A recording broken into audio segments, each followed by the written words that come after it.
Thank you for watching The Freedom Habit. My name is Michelle. This is my husband, Boyd. And today we're talking about how when we changed our self concept, we changed our income. Yeah, self-concept is a word that's thrown around a lot, and I feel like it's never really explained. Self-worthiness, self-image, ideal self, which is the you want to be. Self-efficacy, which is the ability to handle challenges.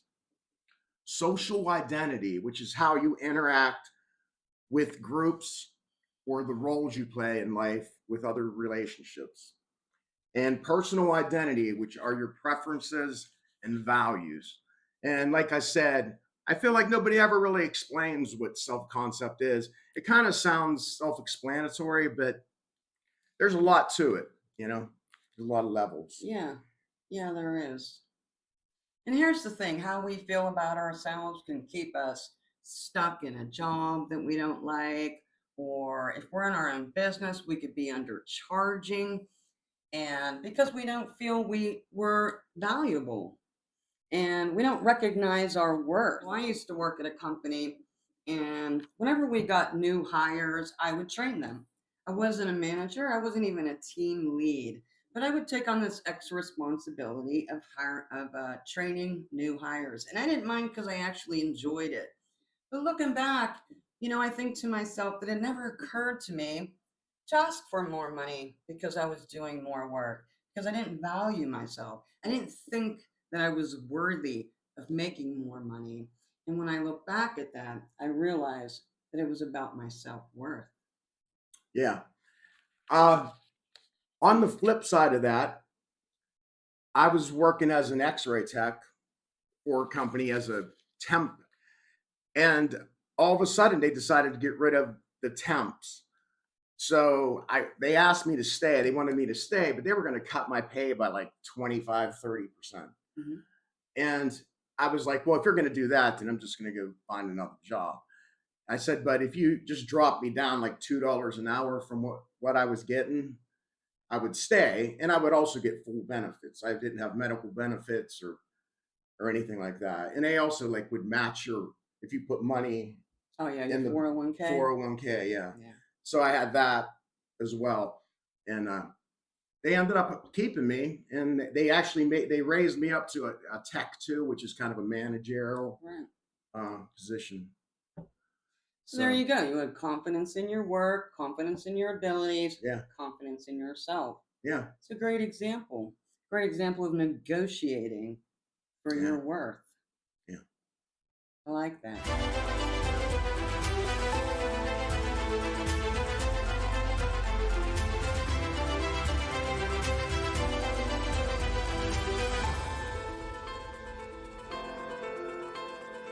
Another example when you don't have a great self concept is you can miss opportunities. I can remember looking for jobs, and I would, look at these jobs, and then I would start to read the description, and I didn't think I'd be able to do that job. I didn't have faith in myself. Even though she has a bachelor's degree. Right. I had the education, I had the experience, but I didn't have the belief in myself. So, that's another thing. When we don't believe in ourselves, we will let opportunities pass us by. And that's unfortunate. That doesn't have to be that way. Yeah, that's true. So, even though I stood up for myself at that one company and they only took me down $2 an hour, really don't feel like I changed my self concept, like either one of us, quite frankly, until we decided to move to Thailand. We were both working for a car factory, and the pay was okay, but it wasn't anything great. And we were like, we just don't want to live like this anymore. So we didn't even, first of all, we didn't know we were going to move to Thailand. We looked at like Spain, we looked at Uruguay, we looked at different countries and stuff. We ended up going like Thailand looks like a great place, so let's go there. So we sold our house, and I had some income from some other things I had done in my life, and it was enough for us both to live on over here, and neither one of us had to work. which was fantastic. And it's a beautiful place. We live on an island. And I felt like that's when we finally were like, you know what? That's enough of this. And Yeah, we're not going to work like for nothing anymore. And I feel like that really changed our lives. I So, think so too. You're right. yeah. And well, another to add to that, at the time, and we've talked about this often, Boyd and I were kind of in the throes of addiction Yes. for a long time, which can certainly further erode your self concept. I mean, we've discussed how when people, when we use ourselves as examples, when we start using substances or things outside of ourselves, obviously there's a reason. There's a reason behind that, and I think a lot of our addiction was our self concept, Yes. how we were feeling about ourselves.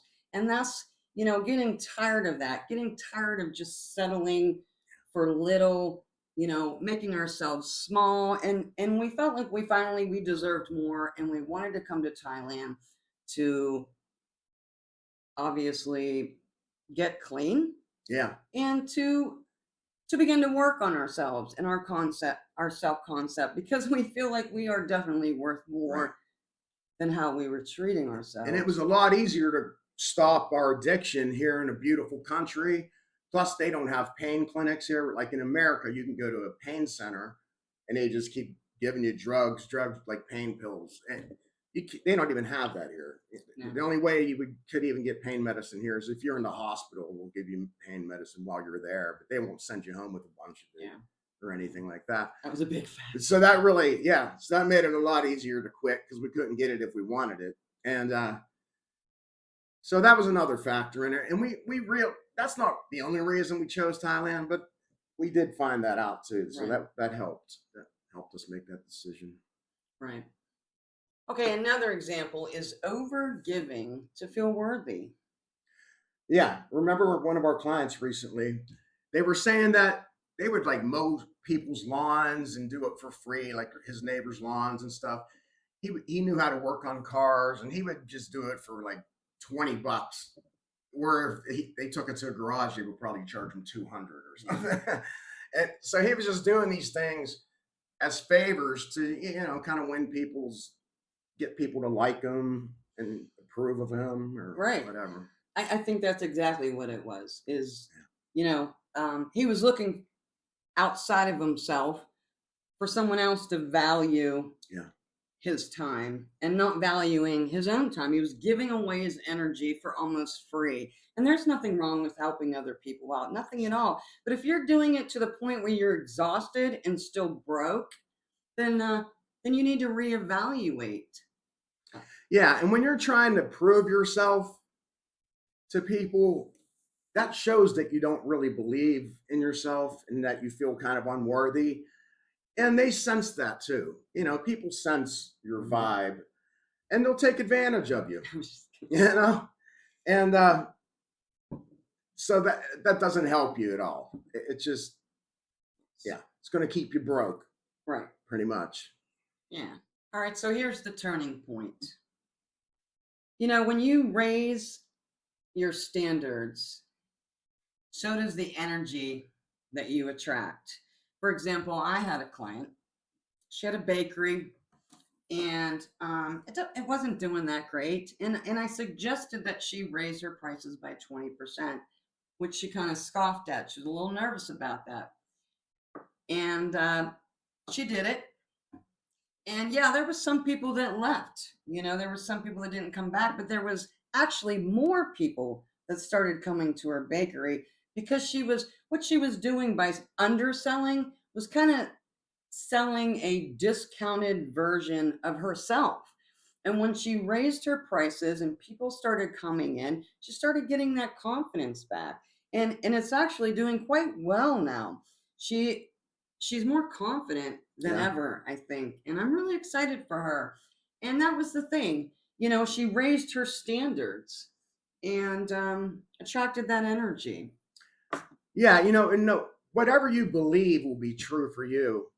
And at first she believed and was even afraid to do it, but she took the chance and it ended up working out. Yeah. Which is awesome. And along those lines too, whatever you, however you decide to manifest, if you think it's going to take years, then it's going to take years. If you think you have to do affirmations all day, then you're going to have to do affirmations all day.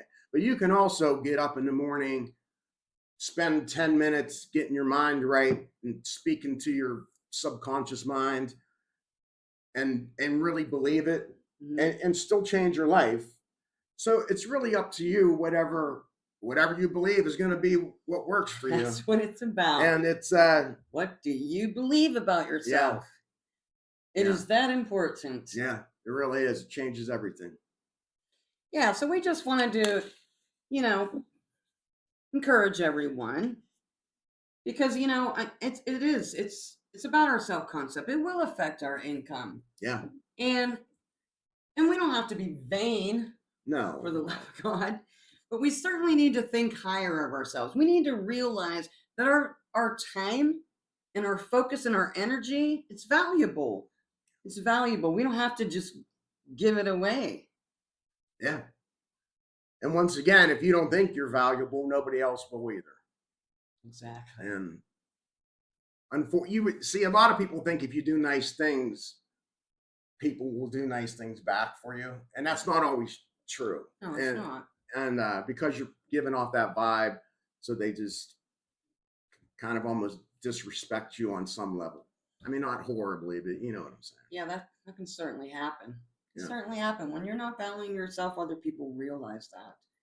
And whether they subconsciously or consciously know. I think it's subconsciously. I don't even think they intentionally even realize they're doing it. It's just kind of a vibe they're picking up on. Yeah. Their energies reacting to your energy. And yeah. So in the Bible, Moses asked God, "What is your name?" And God said, "I am that I am." In source, God, Christ consciousness, call it what you want, it lives in each and every one of us. So we all are I am. Mm-hmm. And the only thing we see in this world, each one of us are fractals of God here on earth, and God's living through us and experiencing a human existence through us. So if I was to ask you, what would you put, if I asked you I am, what would you say after I am? I am tired. I am broke. I'm happy. I'm successful. Think about it. What would you say about yourself? Because that makes all the difference in the world. It does. It does. Yeah. You know what? I'll tell you one of the things that worked for me. Boyd had said to me one time to sit down and write a bunch of facts about myself, good things. So I sat down and I made a list, like simple things. I am a redhead. I have blue eyes. I have a nice smile. And it was things like that. And the longer I made this list, the more things I could add. And I still add some things here and there. And what it's done is when I read over it, it reminds me, as we all should, Of your value. Of our value, how we really see ourselves. And I thought that was a good exercise. Yeah. I know that worked for myself. And maybe you would like to give that a try. Make a list of things that you know are facts, and then just add to it. Yeah. Add to it. And once again, no matter what technique you use, affirmations, visualization, or what Michelle said, journaling, basically, if you believe it's going to work, it's going to work. If you doubt it and don't buy into it, right, it's not going to work. Absolutely. It's all about That's your the bottom line. So, okay. Well, thank you for joining us today. We hope you have a great day, and we'll see you next time.